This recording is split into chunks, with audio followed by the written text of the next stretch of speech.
ಆಗಿರ್ತಕ್ಕಂಥ ಪ್ರದೀಪ್ ಈಶ್ವರ ಕ್ಷೇತ್ರದಲ್ಲಿ ಐತಿಹಾಸಿಕವಾಗಿ ಒಂದು ಮನ್ರೇಗಾ ಬಚಾವ್ ಆಂದೋಲನ ಹಮ್ಮಿಕೊಳ್ಳಲಾಗಿದೆ. ಸ್ವತಃ ಶಾಸಕರು ಮುಂದೆ ನಿಂತು ನೇತೃತ್ವವನ್ನು ವಹಿಸಿಕೊಂಡು ಒಂದು ಐತಿಹಾಸಿಕ ಕಾರ್ಯಕ್ರಮ ಯಶಸ್ವಿಗೊಳಿಸಲು ಟೊಕ್ಕ ಕಟ್ಟಿ ನಿಂತಿದ್ದಾರೆ ಅಂತ ಹೇಳ್ಬೋದು. ಈ ಸ್ವತಃ ನಮ್ಮ ಜೊತೆ ಮಾತನಾಡೋದಕ್ಕೆ ಪ್ರದೀಪ್ ಈಶ್ವರ್ ಅವರು ಇದ್ದಾರೆ. ಯಾವ ರೀತಿಯಾಗಿ ಕಾರ್ಯಕ್ರಮ ಇಲ್ಲಿ ತಂದರು ಮತ್ತು ಯಾಕೆ ಈ ಕಾರ್ಯಕ್ರಮ ಮಾಡ್ತಾ ಇದ್ದಾರೆ, ಈಗ ಯಾರೆಲ್ಲ ಬರ್ತಾರೆ ಅಂತ ಸ್ವತಃ ನಾನು ಪ್ರದೀಪ್ ಅವ್ರನ್ನ ಕೇಳಿ ತಿಳ್ಕೊಳ್ತೀನಿ. ಸರ್ ನಮಸ್ತೆ. ಈ ಕಾರ್ಯಕ್ರಮವನ್ನು ಇಲ್ಲಿಗೆ ಬಂದಿದ್ದು ಹೇಗೆ ಸರ್? ಈ ರಾಜ್ಯಾದ್ಯಂತ ಇರುವಾಗಲೂ ನಿಮ್ಮ ಕ್ಷೇತ್ರಕ್ಕೆ ಬಂದಿದ್ದು ಹೇಗೆ ಸರ್? ಚಿಕ್ಕಬಳ್ಳಾಪುರಕ್ಕೂ ಮಹಾತ್ಮ ಗಾಂಧೀಜಿಗೂ ಒಂದು ಅವಿನಾಭಾವ ಸಂಬಂಧ ಇದೆ. ಅವರು ನಂದಿ ಬೆಟ್ಟಕ್ಕೆ 3 ಬಾರಿ ಬಂದಿದ್ದರು. ಅವರು ಬಹುತೇಕ ಅಂದರೆ ಅವರು ಅನಾರೋಗ್ಯದಲ್ಲಿದ್ದಾಗ ಇಲ್ಲಿ ಅವರು ಬಹುತೇಕ ಕಾಲ ಕಳೆದಿದ್ದಾರೆ. ನಮಗೂ ಮಹಾತ್ಮ ಗಾಂಧೀಜಿಗೂ ಒಂದು ಅವಿನಾಭಾವ ಸಂಬಂಧ ಇದೆ. ನಾನು ಹೈಕಮಾಂಡ್ನ ರಿಕ್ವೆಸ್ಟ್ ಮಾಡಿ ಚಿಕ್ಕಬಳ್ಳಾಪುರಕ್ಕೆ ಕೊಡಿ, ನಾವು ಒಂದು ಗ್ರ್ಯಾಂಡಾಗಿ ಮಾಡ್ತೀವಿ ಅಂತ ರಿಕ್ವೆಸ್ಟ್ ಮಾಡಿದ್ವಿ, ಕೊಟ್ಟರು. ನರೇಗಾ ಅಂದರೆ Mahatma Gandhi national rural employment act ಅಂತ 2005ರಲ್ಲಿ ನಮ್ಮ ಕಾಂಗ್ರೆಸ್ ಸರ್ಕಾರ ತೊಗೊಂಬಂತು. 2006 ಫೆಬ್ರವರಿಯಲ್ಲಿ ಇದು ಆ್ಯಕ್ಟ್ ಆಯಿತು.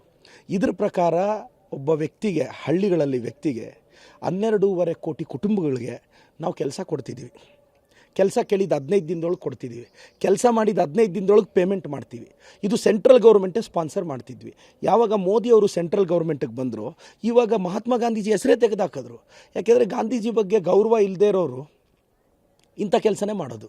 ಗುಜರಾತಲ್ಲಿ ಹುಟ್ಟಿದಂಥ ಗಾಂಧಿಯವ್ರ ಹೆಸರನ್ನ ಗುಜರಾತ್ ಹುಡುಗನೇ ತೆಗಿತಾನಲ್ವಾ, ಅದೇ ವಿಪರ್ಯಾಸ. ಅಂದರೆ ಹೋಗ್ಲಿ, ಮಹಾತ್ಮ ಗಾಂಧಿ ಹೆಸರು ತೆಗೆದಿದ್ದಕ್ಕೆ ಮಾತ್ರ ನಾವು ಹೋರಾಟ ಮಾಡ್ತಿದ್ವು ಅಲ್ಲ, ಅದರ ಸ್ವರೂಪನೇ ಬದಲಿಸಿದ್ರು. ನರೇಗಾಲಿ 100 ದಿನಗಳ ಕೆಲಸ ಕೊಡಬೇಕು. ಪ್ರಾಕೃತಿಕ ವಿಕೋಪ ಬಂದಾಗ 50 ದಿನ ಎಕ್ಸ್ಟ್ರಾ ಕೊಡಬೇಕು. ಈ ST ಸಮುದಾಯದ ಅವ್ರಿಗೆ ಯಾವುದು ಸ್ವಂತ ಲ್ಯಾಂಡ್ ಇಲ್ಲ ಅಂದರೆ ಅವ್ರಿಗೆ 150 ದಿನದವರೆಗೂ ಕೊಡ್ಬೋದು. ಆ್ಯಕ್ಟಲ್ಲಿದೆ. ಪೇಮೆಂಟ್ 15 ದಿನಕ್ಕಿಂತ ಡಿಲೇ ಆದರೆ 0.05% ಎಕ್ಸ್ಟ್ರಾ ಹಾಕಿ ಕೊಡಬೇಕು.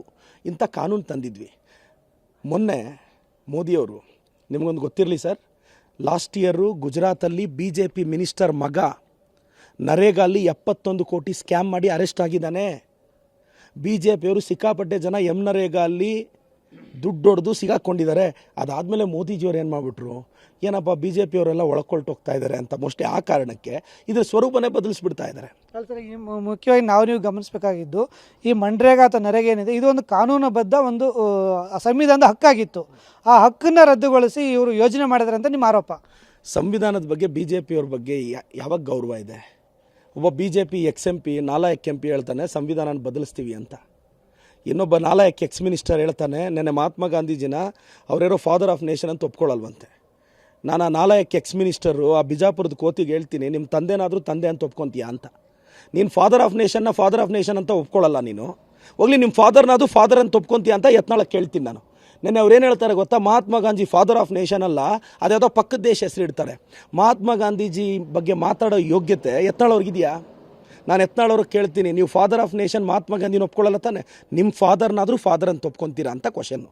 ಯತ್ನಾಳವ್ರು ರಿಯಾಕ್ಟ್ ಮಾಡಬೇಕು ಇದಕ್ಕೆ. ಸರ್, ನಿನ್ನೆ ಚಿಕ್ಕಬಳ್ಳಾಪುರದ BJP MP doctor K Sudhakar ಅವರು ಪ್ರೆಸ್ ಮೀಟ್ ಮಾಡಿ ಹೇಳ್ತಾರೆ, ಇದು ಈ ನರೇಗಾ ಬಚಾವ್ ಆಂದೋಲನ ಅಲ್ಲ, ಇದು ಸಿದ್ದರಾಮಯ್ಯ ಕುರ್ಚಿ ಬಚಾವ್ ಆಂದೋಲನ ಅಂತ ಟೀಕೆ ಮಾಡ್ತಾರೆ. ಇದ್ರ ಬಗ್ಗೆ ಏನು ಹೇಳ್ತೀರಿ? ಸಂಸದರು ಔಟ್ಡೇಟೆಡ್ ಪೀಸು, ಬೇರೆ ಕ್ಷೇತ್ರದ ಹುಡುಕಾಟದಲ್ಲಿದ್ದಾರೆ.